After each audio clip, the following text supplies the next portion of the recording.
Good morning dear students, hope all you are fine बेटे। कोविड-19 के कारण लगभग 3 महीनों से हम एक दूसरे से मिल नहीं पाए हैं, लेकिन फिर भी एकेडमी अपनी तरफ से प्रयासरत है कि समय समय पर आपको सारी गतिविधियां करवाई जा सकें, चाहे वो एकेडमिक है चाहे नॉन एकेडमिक है। एकेडमिक आपको काम भेजा जा रहा है और आप लोग कर भी रहे हो, वेरी गुड फॉर दैट। जो बच्चे नहीं कर रहे हैं उन्हें भी मैं यही कहूँगी, बेटे ये आपका प्रीशियस टाइम है, आप लोग घर पे बैठ के काम करें। और नॉन एकेडमिक गतिविधियाँ जैसे कि पहले हमने ईद पर पोस्टर बनाए थे और शहीदी दिवस पर गुरु को श्रद्धांजलि दी थी, पाठ किए थे, उसी प्रकार से बेटे 5 जून यानी कि आज कबीर जयंती है। कबीर जी के बारे में मैं आपको कुछ बताना चाहूँगी।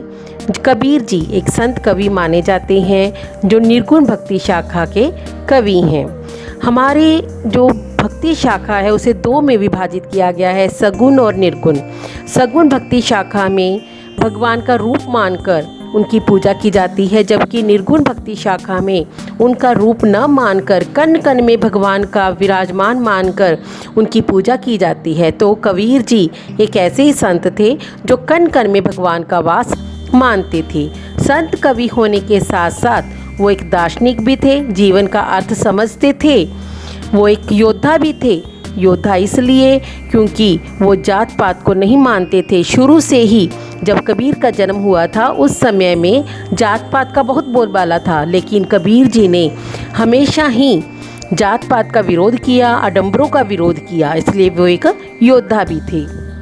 कबीर जी का जो जन्म है वो 1398 में काशी में हुआ माना जाता है, लेकिन इनके जन्म के माता पिता के बारे में कुछ भी पता नहीं है। ये माना जाता है कि जो ये कबीर जी हैं वो बाल रूप में एक कमल के फूल पर विराजमान थे और एक मुसलमान जुलाहा दंपति नीरू व नीमा को मिले थे और नीरू और नीमा ने ही इनका पालन पोषण किया था।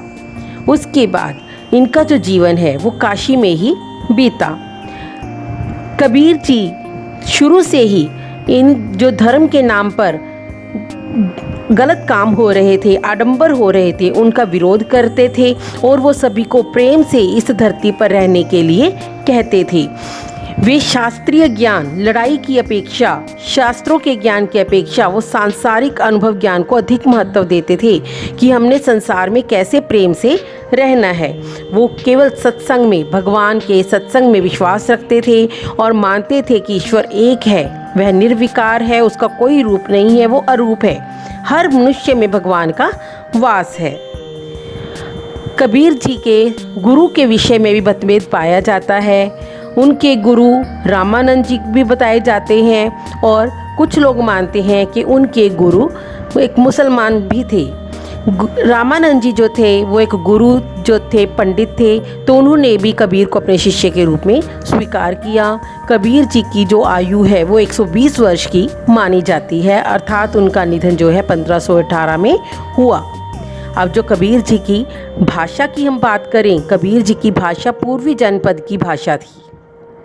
उन्होंने साखियों के द्वारा, शब्दों के द्वारा, जो अपने दोहों के द्वारा अपने जो विचार थे वो लोगों तक पहुंचाए।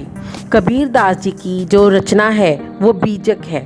बीजक उनकी रचना का नाम है और उसके 3 खंड किए गए हैं, साखी, शब्द और रमैनी, जिनमें उनके सारे जो दोहे वगैरह हैं, शब्द हैं, वो सारे उन्हीं में ही रखे गए हैं। कबीर जी एक ऐसे संत थे जो सभी को प्यार से रहने का संदेश देते थे, अतः हमें भी उनके संदेश को मानते हुए बिना किसी भेदभाव के संसार में प्यार से रहना चाहिए। आशा करती हूँ बेटे हम लोग सभी जो हैं वो इसी प्यार से इस संसार में रहेंगे और आपसी मतभेद को भुलाते हुए हम एक दूसरे को प्यार देंगे। धन्यवाद। थैंक यू बेटे।